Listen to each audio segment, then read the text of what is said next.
My name is Steve. Welcome back to my shop and part 3 of my Squareness Comparator build.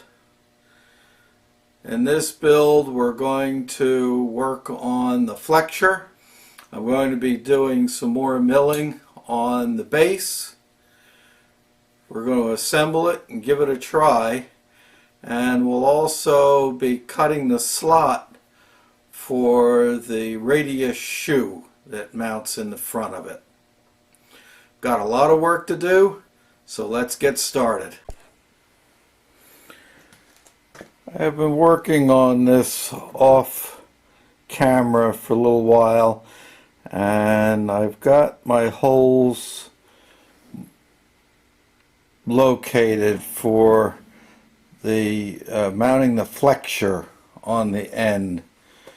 And so I'm all set up on the first hole, and I'm just going to spot it initially, and then I'll be drilling them for 832 screws.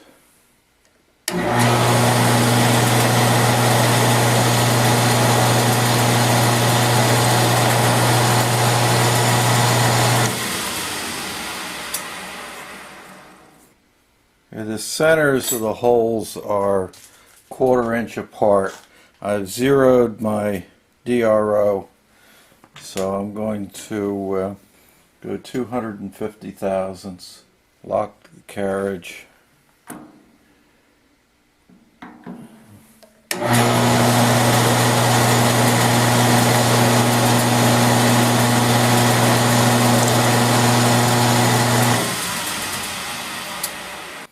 I'll put my tap drill in there now and bring you back when I'm ready to drill a hole.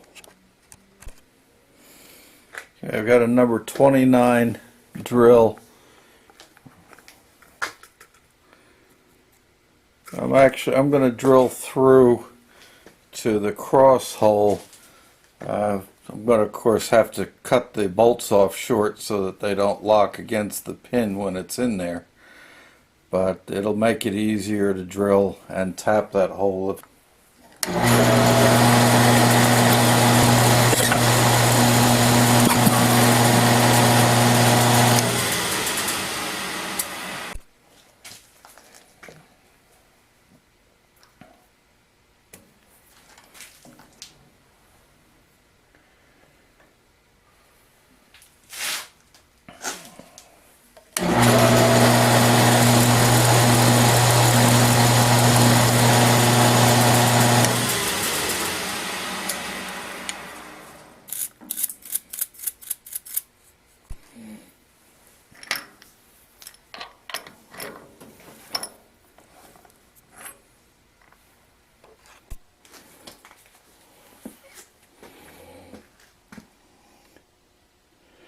Using some anchor lube.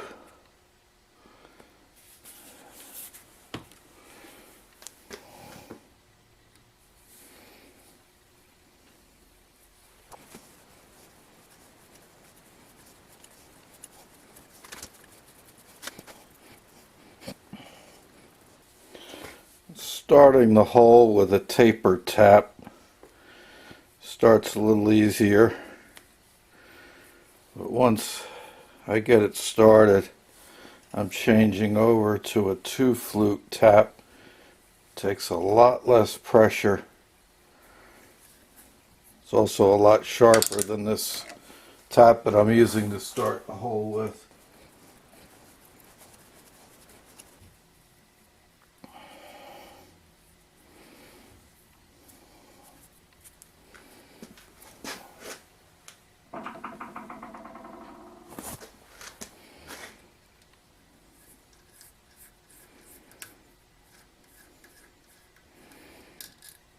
Okay, that'll do it. With the part standing on end here, I really don't have room to use the wiggler without changing the position of the head again. So I'm just using a center, a small center that I've got I said this is not a critical dimension, so I'm using it to line up my first hole.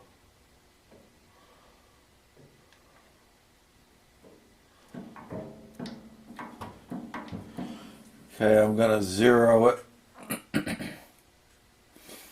there, spot drill it, then move it 1/4 of an inch and spot drill the second one and run my tap drill through.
Drilling the spring steel with a carbide drill bit.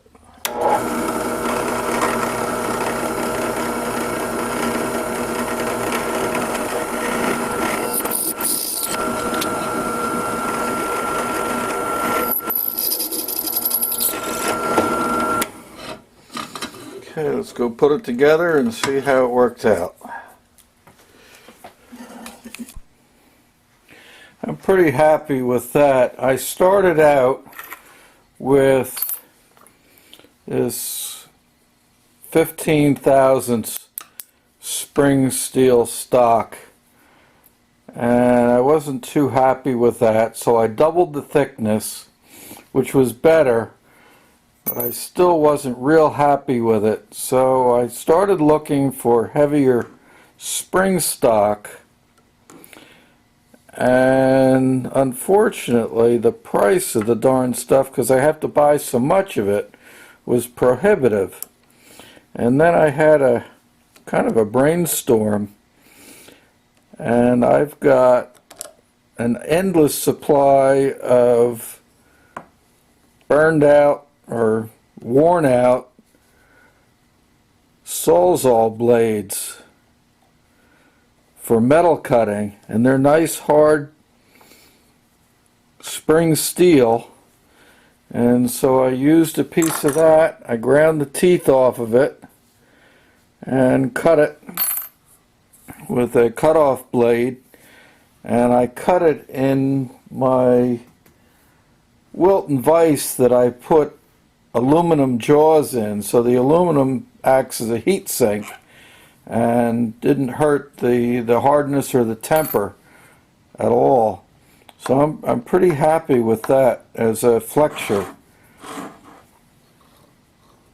And now the next step is to drill the pocket that this screw will go into, and that'll prevent this from moving side to side, because I'm going to make the pocket the exact same width as the dog point on the screw.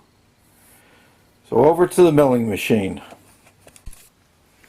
Okay, the dog point on my screw is 5/32, so I have a 5/32 mill, and I've centered it up, and I've centered the hole where the dog point goes in, and I'm going to plunge it first, and then I'm going to open it up a few thousandths on each side, because as the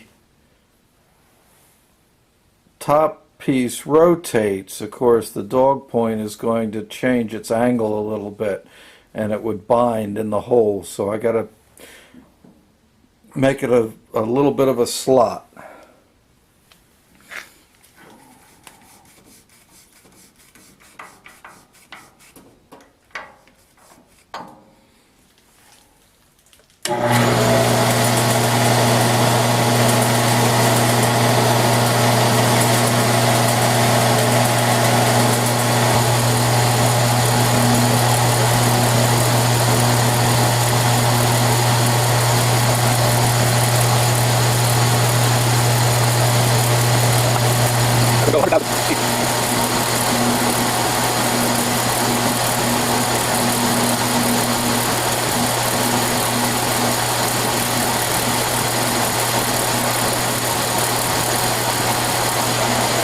Stop at 90,000. What I'm going to do, I'm going to move over and plug again 90. We'll go both directions, and then we're going to take the final 10 and sweep the bottom. So that's my bottom.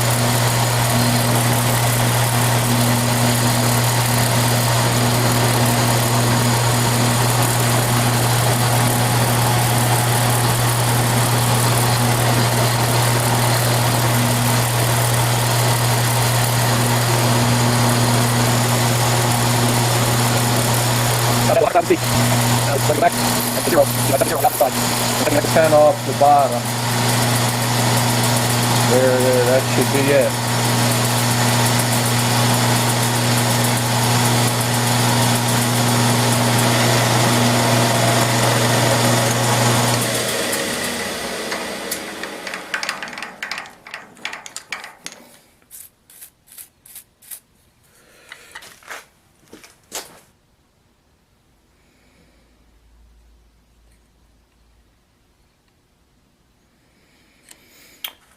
Take a little bit more off of it. I want to make the slot a little bit wider.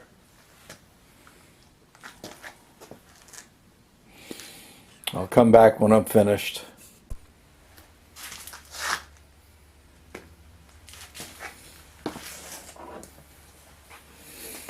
I'm pretty happy with the way that turned out. It holds it nice and secure side to side. And because there's a slot, as I raise this up, it won't bind. So my next step, originally I had talked about cutting a slot in here to accommodate the longer stem. I didn't want to cut this stem off, and I just about decided that I was going to cut the stem rather than slot this. And Steve Barton from Solid Rock Machine gave me an idea to just take the 3 holes that correspond to these 3 holes where the indicator would sit, to drill oversized holes in the base. And I like that idea, so that's what I'm going to do. I'm going to set up the mill to drill those holes now. I set up my wiggler again to locate these holes. I had previously center punched them, so I'm just going to locate the holes. I know they're 1 inch apart, and then I'll reset my DRO.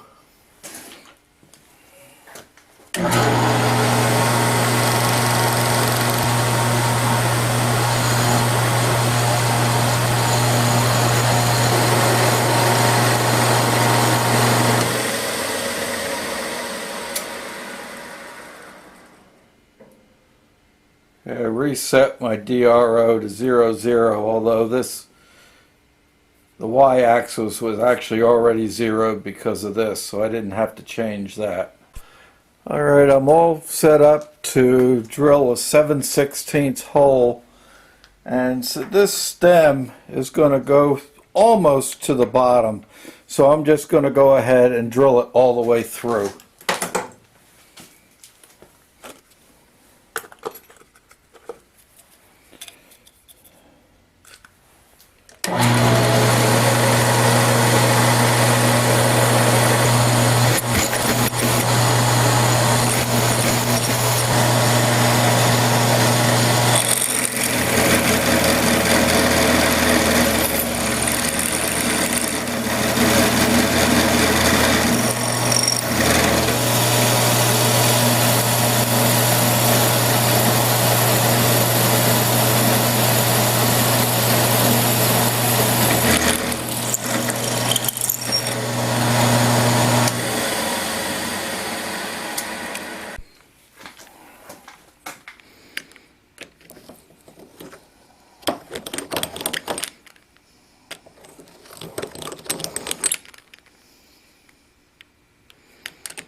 My next machining operation is to cut a slit in the front that will hold the radius shoe. That's going to be necessary to use it as a squareness comparator, and that's the piece that actually goes up against your standard or the item that you're checking. So that's the radius shoe. So I'm going to cut a groove in there 1/8 of an inch wide, because I'm going to use a piece of 1/8 inch tool steel, and I'm going to cut it about 1/4 of an inch deep. I may go a little further. I've got the mill set up for its slowest speed. It's set up for 80 RPM. And I'm going to see what kind of depth of cut that I can do with it. I'm going to start out at 20 thousandths.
Here's a 105,000th pin gauge.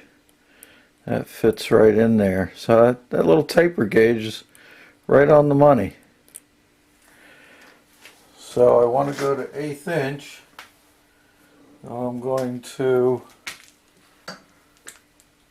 drop my blade by 20 thousandths.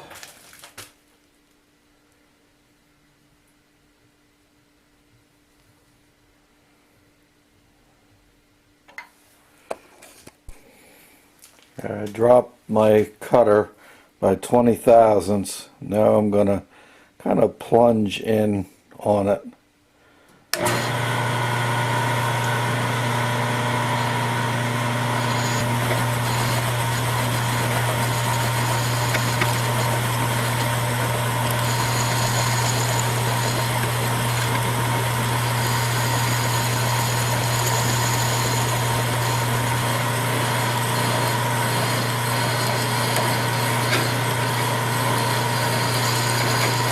Okay, my 250 thousandths deep.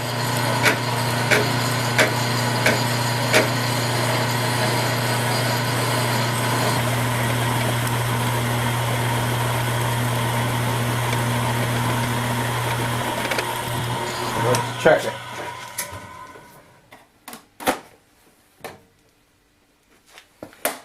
The 125 gauge pin. Whoops, wrong one. The way these things are marked, I get them backwards. Here's my 125, and it fits all the way in, all the way across. I'm just going to run the blade back and forth through there a couple times as a spring cut to clean it up, but that looks good.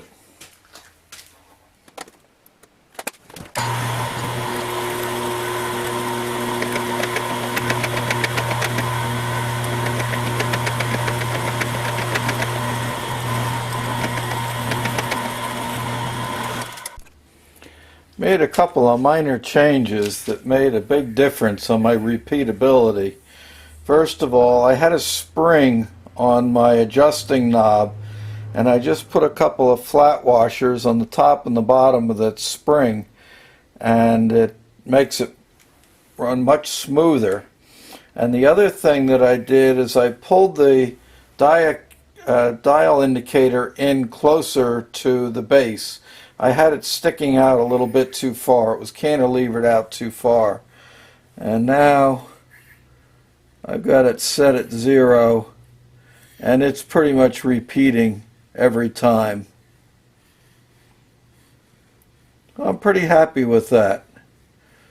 So the next thing to do is to put the foot on it, the shoe, the radius shoe, for testing squareness, and we'll see how it performs then. I'm pretty happy with the way things are working out so far. This is the unit assembled, and we've got the slot cut in the front of it. All I need to do now for that is to machine the radius shoe that will fit in that, and I'm going to put a couple of small set screws in to hold that in place. And then once that's done, once all the construction is done, I'm going to take it all apart and start to surface grind it. It's mostly for appearance. I want to make it look like a finished tool. So that's a wrap for this part of my Squareness Comparator build. Thank you for watching. Come back for part 4.